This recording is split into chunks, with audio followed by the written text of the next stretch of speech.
Hello, Flosstube. Elizabeth Martinez, phantastitches, here with my update number 428. Today is Saturday, March 21st, 2026. Um, it's now spring. Yesterday, I think, was the first day of spring, if I remember correctly. Um, uh, and it's already as hot as can be. We're already hitting the triple digits here in Phoenix. Um, I think Thursday, uh, Yuma, Arizona had the hottest temperature for March in the U.S. Something like that. It's horrible. It's like 101, I think, or something like that. There's a little icon. It's 108. There's a little icon on my computer that says, heat advisory. Yeah, this one says it's 102. My phone says 108, so I don't know. Um, anyway, it's hot. It's over 100 already.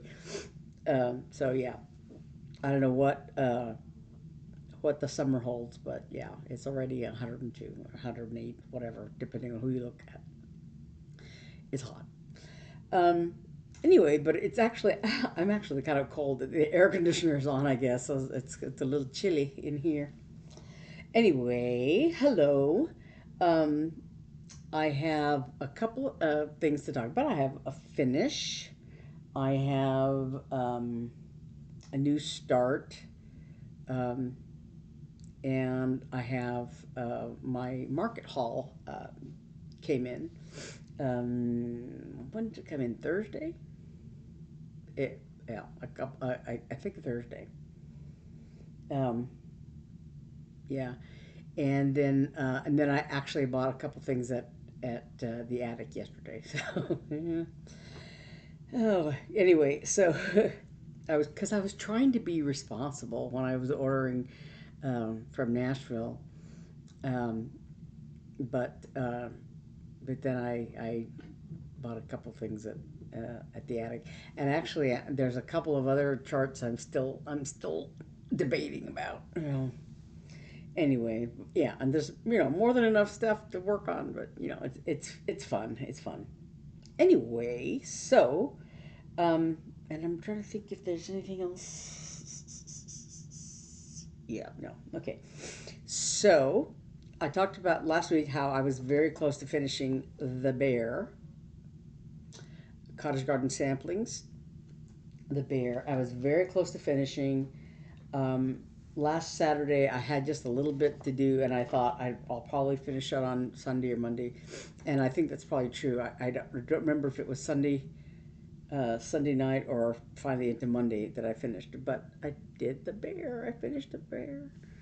I just had this bottom part to do, this darker brown area, and I finished it. Now and I had some. I think I had finished all the little frond things um, as of last Saturday. I think I just had the dark brown areas at the bottom to do, if I recall correctly. But so yeah, it's all done. And then because I did finish that, then this is the first set of three that I finished. This is numbers 4, 5, and 6. 1, 2, 3, 4, 5, 6. Yeah, 4, 5, and 6. Four. The ferret is 5, and the bear is 6. So yeah, they're all done. And I did work on this little border thing. When I first decided I would do them in groups of 3, I came up with this little idea for this just a simple border around them, and so when I had started these 3 charts, I had started the border to sort of be able to place them. And my idea was that I would you know have these are little think groups of 4 stitches each going across. And so I was doing them down here, and as I came to the bottom, well, my idea was that, like you can see along here, that the closest stitches to the design are there's a 1 stitch gap between the edge of the design and the edge of my border, the lower end of my border. So that was the idea, that there would always, so that the border wouldn't butt up against the design, there would be a 1 stitch gap between them. So so when I placed the starting border, the starting corner of the border here, I placed it so that it would end up being 1 stitch off, right? And the same thing here, and the same thing here, and the same thing here, where it goes down. Well, when I was doing this one, I don't know if I just miscounted or whatever, but this is correct. This spacing here is correct. But then when I got over here, it's supposed to be 1 stitch off from this design, and I think, like here, this is the edge, and then 1 stitch off from this design, and the edge of the flower petal here is the edge. And so I did it, I moved it over this way, but there was actually, enough space that there's actually 2 between the border and this design, the edge of this design, where there should be 1. So there was actually, like, I guess 3 extra spaces here instead of 2 extra spaces. So, so it came out a little bit skewed. But on this side, and maybe I should have, I don't know, I should have gone over 1 this way, because on this side, when I placed the border here, it comes right up against the little fronds on this side, and there should be a 1 stitch gap here also, and there is not. So this line should have been over 1, and then I should have started the bear, 1 stitch over or whatever, and this should actually have been that iron. So it's a mess, but when you first look at it, you really can't tell. But then also, so I'm doing the border. Oops, sorry.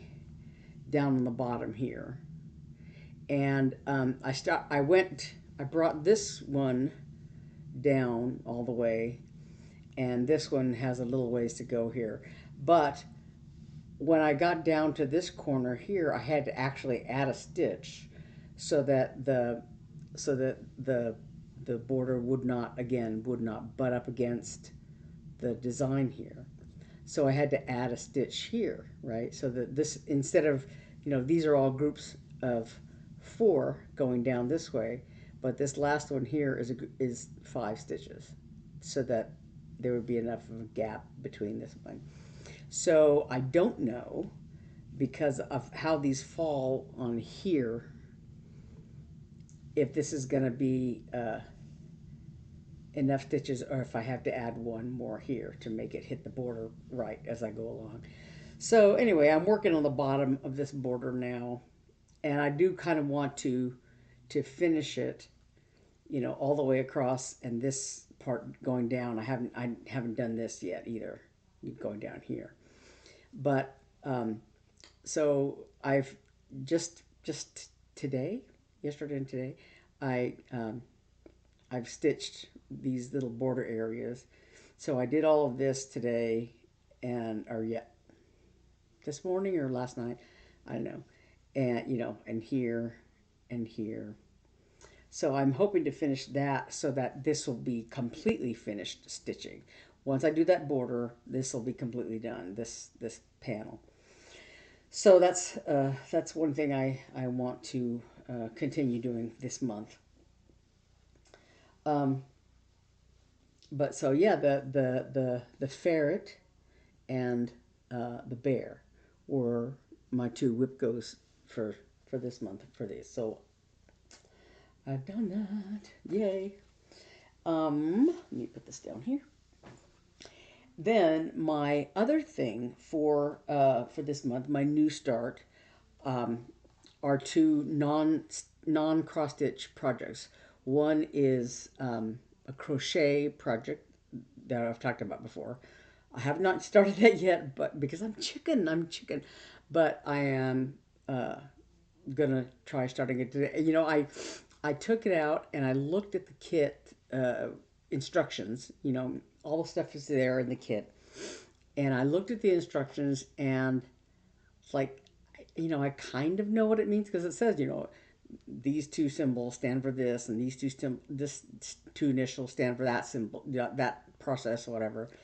But I can't just glance at it the way I can at a cross stitch chart or whatever, and immediately know, you know, with a cross stitch chart, I immediately know now, you know, what all these things mean, and what, you know, and and I don't have that same kind of, you know, mental shorthand with a crochet instructions. I'm like looking at it going, I don't understand. You know, I don't know what, you know, and and probably the way it's designed, I probably, you know, it's designed to be figured out by a beginner like me.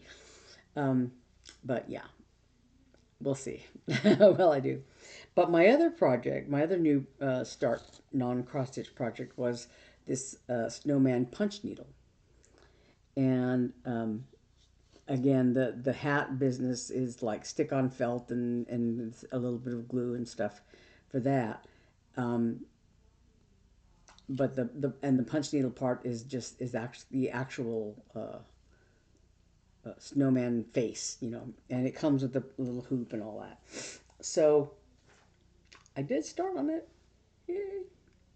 Now, there are two schools of thought for a punch needle. One is you punch on this side, and this is the finished side. But yeah, you know, with yarn there, and well, and there's also there's punching with yarn and punching with embroidery floss. Um, so I was looking, I watched tutorials online because, you know, I'm new to this. I mean, I understand it in principle. I've seen it, you know, done in various things, but I, you know, wanted more clarification for it and all that. And so I found there are two schools of thought or approaches to punch needle. And um, primarily, it's, I think, whether or not you're doing it with floss, you know, or if you're doing it with yarn. One of the first tutorials that I watched, this girl, I'm not familiar with her. She and her husband have an Etsy shop where they sell punch needle kits. And so, like if you order it from them, they have like the cloth that they use to punch on is a monk's cloth, which is like it's kind of like Ada cloth. You know, it's not, I want to say rougher, but you know, it's more has bigger holes and stuff like that, and it's not like weaver's cloth, which is the what I'm familiar with, what punch needle is usually done on. Anyway, so the kits they sell like, you know, the monk's cloth and a hoop, just a pretty simple hoop, and then yarn to do the punching with, and a sort of bigger needle, and and actually let me look at one thing. Let me show you one thing. So, but oh, and they also have like the design. They have a stencil kind of, and you know, draw the design, you outline the stencil, whatever, onto your fabric, and then you punch. And so the finished design then is basically on the top of the on the you know, it's you're finishing on the side that you're punching, right? So let me get this out again here. So this is the side that you're finished on, and you're punching this way, right? And then the back side is all the loops that you're punching through, right?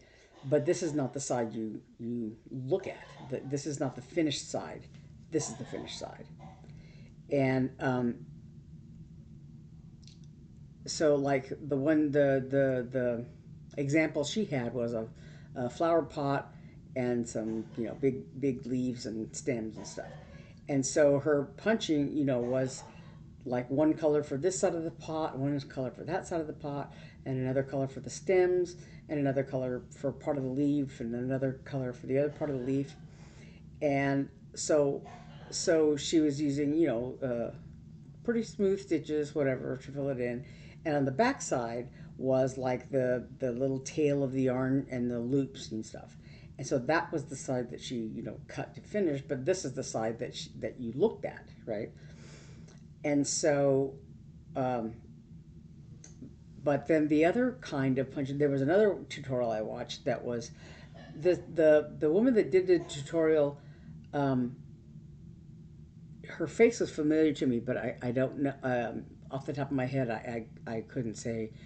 I think her name was Dawn, just because she had an apron on that had the name Dawn on there. But she also, I think she and her husband also have a shop, a needlework shop, because they were talking about how, I guess the punch needle section of the shop was new.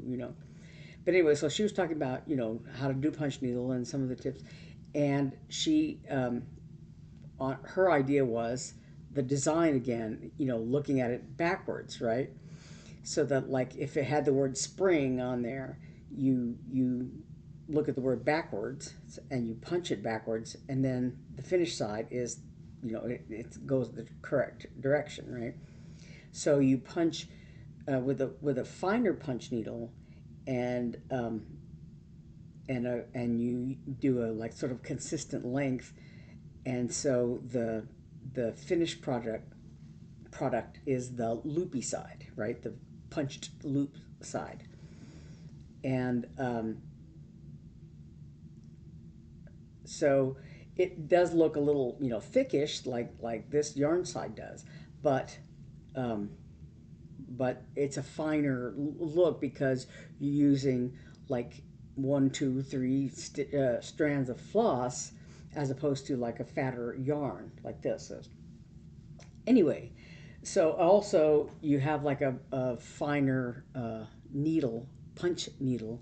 This is pretty thick because it's made to accommodate yarn, right? Not thread, floss, whatever. And there was also a tutorial I saw that was produced by like DMC, and it was using a punch needle, using DMC thread, but also punching from the top. So it was on that particular design thing.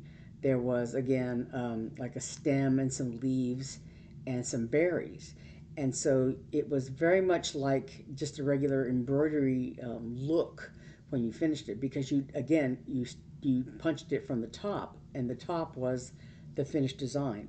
The back was all just the extra loops like this. So like on that particular design, it was a stem and some leaves and some berries, and so you just punched along, the to make this show the stems, and they did the outlines of the leaves, and they didn't fill in the leaves, and then the berries you outlined and filled in. So and then again, this was the punched side, was the finished side, and the loopy side was the unfinished side on that particular type. And so the punch needle was more like an embroidery look than a punched look, right? So those are the two schools of thought. So this is a yarn that you use to punch with, and so the punched side is the unfinished side, and the embroidery look side is the finished side. The other thing was that this particular design does not have an outline of the face, right? So all of these, the eyes and the nose and the little coal mouth, were all, outlined, and you just then fill in the outline part, right?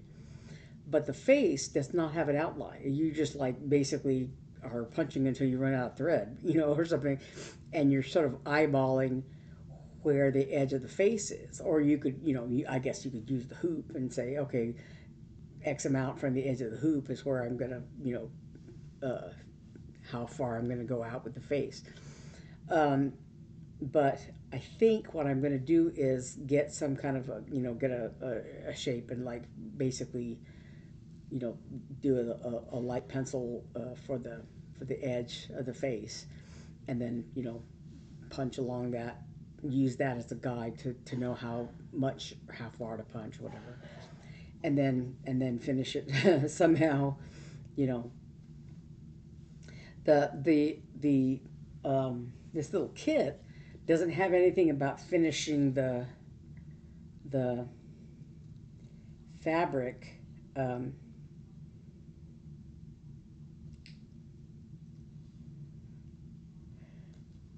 don't think it has. Let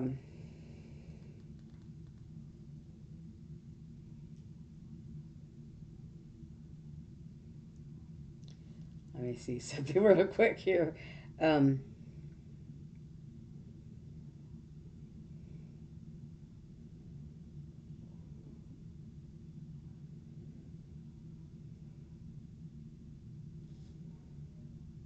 yeah, I mean, on the instructions here, it talks about, it shows like you finishing, like pulling the loose threads on this side, but but then you have to be very consistent with how you punch it on this side, because theoretically, like if you punch the white in between, it would, sort of clean up this edge here, but it would make it awfully thick. And I like the look of this side better. um, and yeah, and that's how it looks here too. It doesn't look like thick loopy. It looks like punched thin loops, whatever. I don't know how to describe it, but and also that's the direction direction his nose goes, rather than this direction, right? So yeah. So I think, yeah, if I'm like I said, I'm gonna, I think, outline the face and do it that way to finish it, and I'll cross the finishing bridge when I come to it. But anyway, that's so and really I did that in like basically one day, maybe 1.5 days to finish that part of the face. So theoretically, I'm hoping that I can finish the rest of the face in one day. But I think I said, yeah, this eh, punch needle thing is thicker because it has to accommodate the thicker yarn, and I did run out of black yarn actually. um,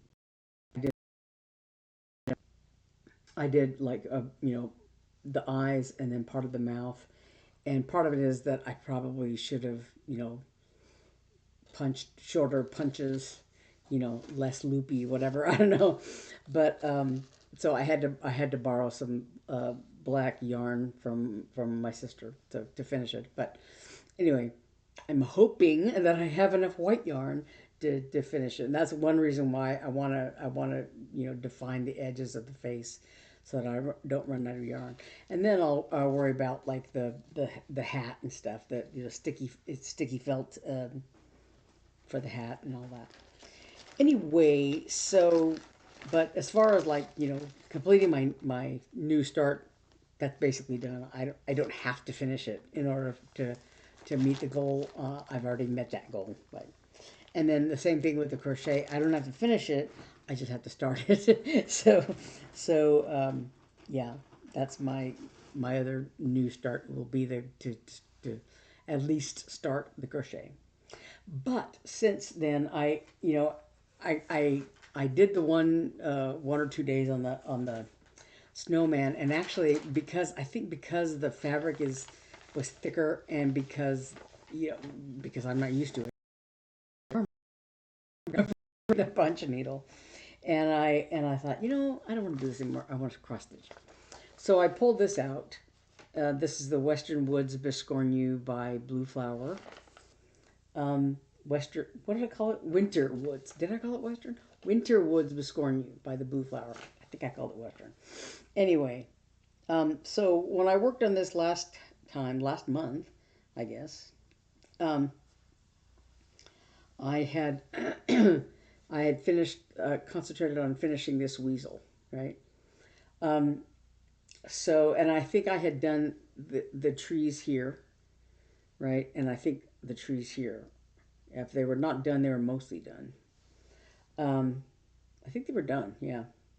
So, so in the last few days, I think since Tuesday or something, um, or Wednesday, I did this corner here. So I did these trees, and I did the tree. What do you call it? Not stems, but you know what I mean. Trunks, the tree trunks. Um, and acorn. There's some acorns, and there's a bird down here, ptarmigan, and a squirrel. So I did all of that stuff, everything except the weasel, everything around here, um, to finish it. And I think this branch was already done. Um, yeah. So I finished all of that. So all that's left is this corner. There's another set of trees here, and there's a lynx that goes in that corner. Um, and then actually, if I may or may not, stitch on that this some more this week. But if I do finish that, then the top will be finished, and then all that's left is all the stitching for the bottom. But um, but yeah, so yeah, the lynx is here. I got this gray squirrel with a brown tail. I've got that done already. Um, yeah, so just all this like branch and tree trunk stuff, and the lynx, and yeah, I think that, it's almost done. So that is my other project I've been working on, just for something else to do besides punch needle and crochet. Again, I'm so chicken about that. But now, then, the other exciting thing was all my market haul patterns and stuff came in the other day, maybe Thursday, um, and or Wednesday maybe, I don't know. Um, but so in thinking about that, my sister Eve said, she wanted to dye some fabric for her market haul and other projects that she had going on. And so I was looking at, how many patterns I had, what the sizes were, what I needed in terms of fabric, and what colors I wanted, and that sort of thing. So almost all of the patterns that I ordered from Nashville were on the under the sea uh, stitches, right? So so all of those are roughly 60 by 60, 60 by 60, or a little bit depending on the patterns, right? But the the cross stitch the rainbow collaborations from all these designers were all supposed to be within that 60 by 60 uh, frame size. And so the other day, last week, uh, I had that little video of my sister and I dyeing fabric, right? Um, just to show what methods I use or whatever. So last week I did.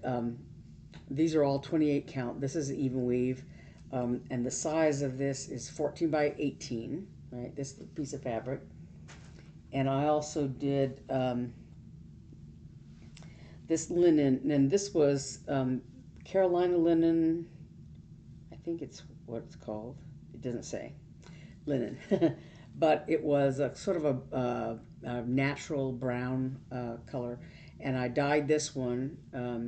So it's a little purplish, blue, purple. I think I used blue and purple, and maybe aquamarine or something like that.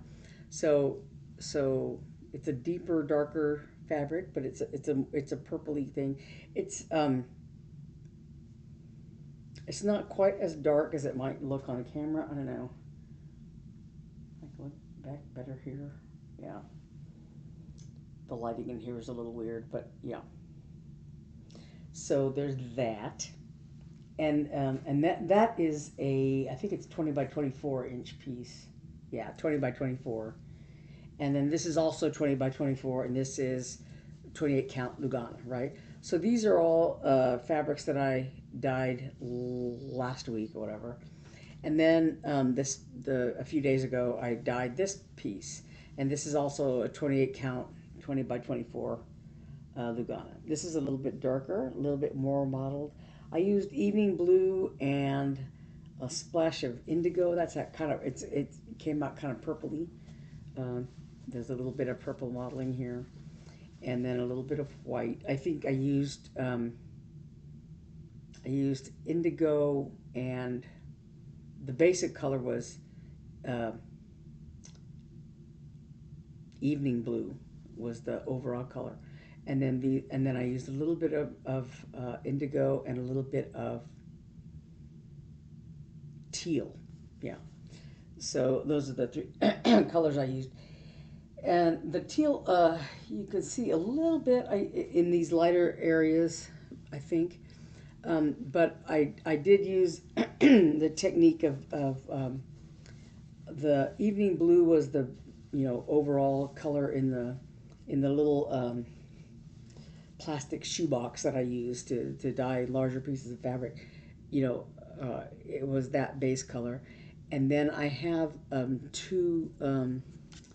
They're kind of like condiment bottles, like you would put ketchup in, right? Squeezy bottles with a tip. And I put the indigo in one and the teal in the other, and I just kind of squirted them, over the fabric. So that's how I got that modeling in there. Anyway, so those fabrics I'm going to choose from to work on my under the sea designs. And so this little project bag, this little square bottom project bag, this was from TopKnot Stitcher.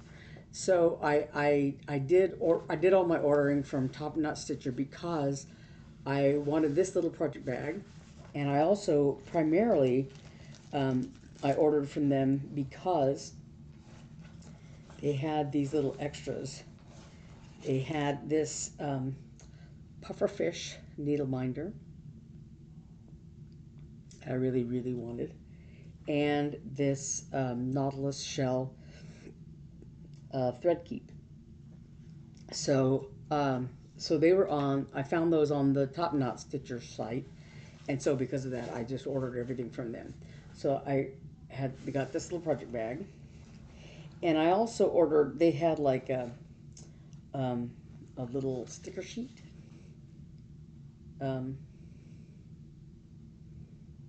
There's a bunch of little stickers on there.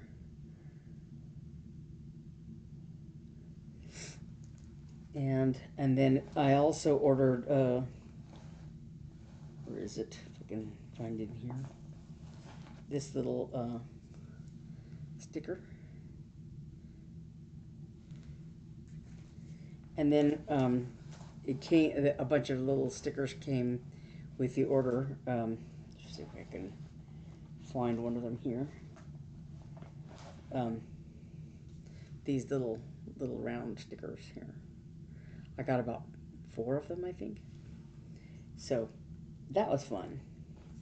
I'm going to pull out my, and they also said that they, she would include the any freebies that were offered there at market. She would include those with whatever whatever was ordered. Let me pull this out too. So like I said, my my market orders came in. So these are the threads from Cottage Garden Threads, the Under the Sea, Beneath the Waves, I should say, Beneath the Waves collection. So it's Citrus Sea Change, I think is the other color.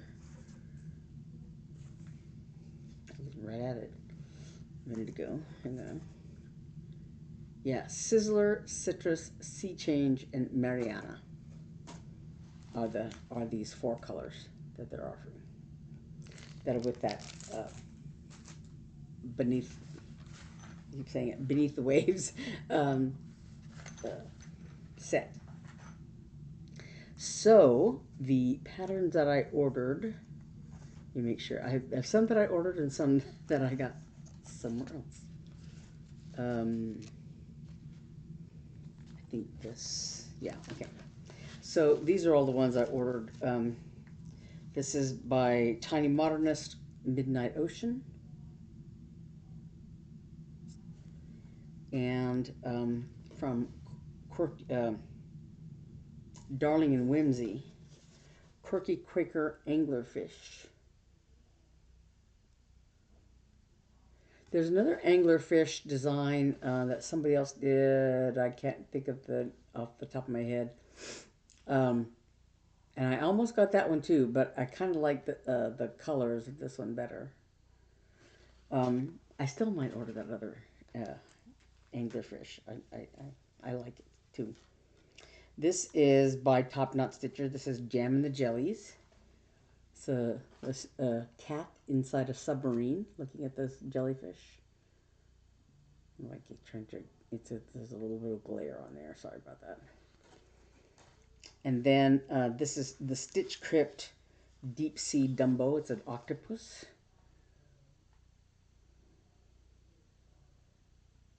Yeah. And then from Ink Circles, there were two patterns that I got. One is Gone Fishing. There's a cat in a diving helmet, flippers, in there amongst all the fish and the, I think, a seaweed. But there he is. And then this one is Whale Shark. Yeah. And then I ordered by Blueberry Ridge Sea Turtle Cove. There's a sea turtle and some jellyfish and regular fish. Yeah, that's a little bit glary. There you go. And then there were several that I considered and I didn't get because I was trying to be frugal. Yeah. But then the more I thought about it, the more I wanted a few. Oh, wait, let me just real quick. I'm going to give you a flash of these. I don't want to hold these, freebies up long, but there's one. These are not Beneath the Waves things, but part of the Beneath the Waves, there was a freebie from the Stitch Crypt called Citrus Sea Turtle. And if you did get this freebie, there is some corrections to the key, the color key. There was a mistake on there. So I think my sister said that the Cross Stitch the Rainbow like group online. I don't know if it's on Facebook or on Facebook. I think it's a group, but it has the correction listed on there. So like the Citrus, Sizzler, and Sea Change, the symbols are wrong. They're different. So anyway, there's this one by Stitch Crypt, and there's one called the Blue Ringed Octopus by the Blue Flower. And when I first looked at it, it's a black and white chart, so it's kind of hard to tell what I was looking at. But apparently there are pictures online again of the blue ringed octopus and this citrus sea turtle. There are pictures online somewhere because my sister had those also. I haven't seen them. I don't know. But then the other freebies, the other freebies were one by Silver Creek Samplers called "Precious in His Sight." That's this one here. Anyone who welcomes a small child such as this in my name also does the same to me. Right? And then also there is a pattern called Bloom and Breathe, and this is by Shaded Stitchery. So those were freebies that were included with my order from TopKnot Stitcher. So then I had seen a few others that I had considered but had not purchased from Nashville. But then we went to the attic yesterday because I thought, the more I thought about it, I thought, you know, I want to get at least one of them I was thinking about. But so when we walked in, one of the first things we saw was they had a display with the Beneath the Waves stitches, and this one is called Fish Friends by Robin Pickens. There's a bunch of fish here, and there's a bunch of fish in the coral here. The one with the coral is called Coral Hide and Seek, and then this other one is Fish School. So there's with the several fishes in there. So there's 2 charts in this one pack, right? And then also by Robin Pickens is the wonderful Glory in the Wind. This is just gorgeous. The more I thought about it, the more... This is the one I went to the attic for, specifically, this Glory in the Wind, with these birds holding the ribbons that form the flag. So, and it says, established 1776, and the bottom, United States of America, 250 years. So, yeah, that one. And then they had... this one I thought about before. I think this came out at Nashville. Freedom Flock by Plum Street Samplers. There's a little baby eaglet up there, and this eagle and this eagle here. So, yeah, it says 1776 Freedom Flock. Yeah. So, yeah, and there's an the platitudes. I think they did not have the one I was looking for at the attic. They had a few of them, but not the one I was looking for, which is the Ben Franklin one. That I think it's by Plum Street, but I'm not sure. There was one quote in there that I had done actually for my niece. I think I did it as a bookmark or something, with this Ben Franklin quote on it. Well done is better than well said, or something like that, is how the quote goes. And I know it says something about well done and well said. Well done is better than well said, something like that. And the other, so that's on the platitudes chart. And the other one that's in the platitudes chart is a Ben Franklin quote called "Fart Proudly," which I think would sort of, something that my nephew would like. But then I also picked up some threads for those for some of those charts. Some of them I know I have. Like, I think Blue Heron's one that's called for in those charts, and I think I already have that.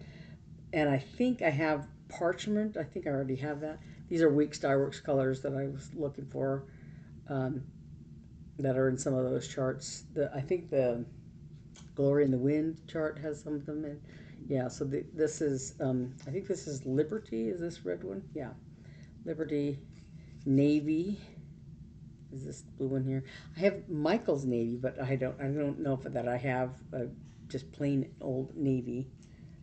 Like I said, this is Parchment that I think I already have. And this is White Lightning, which I don't know that I have this one specifically.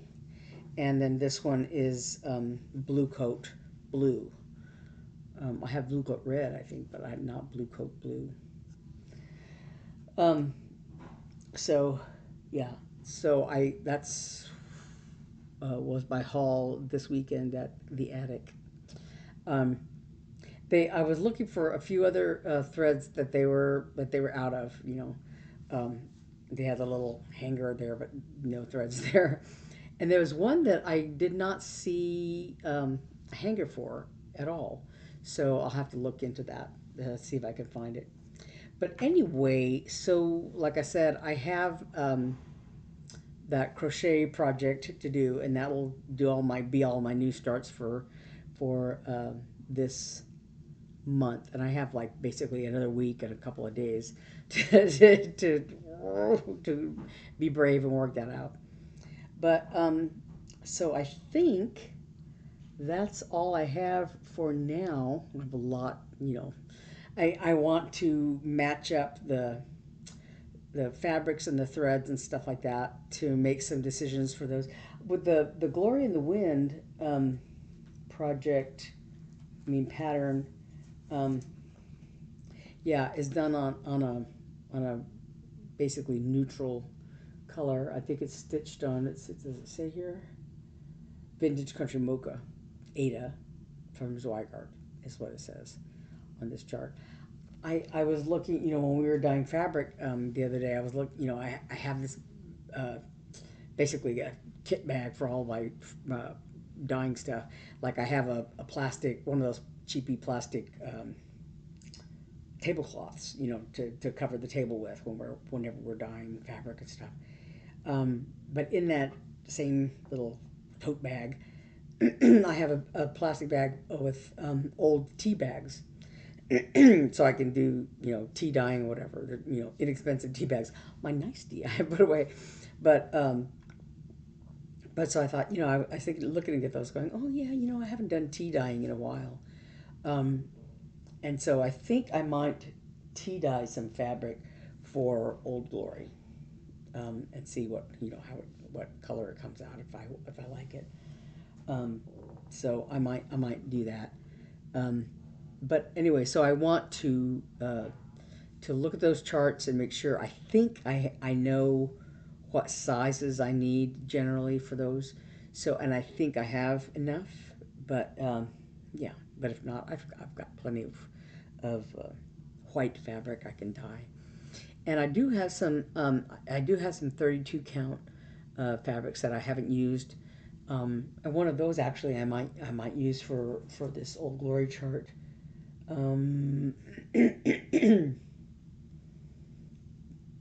Yeah, I think the pieces that I have of 32 count would be the right size for that. So I'll have to look into that and see what I have.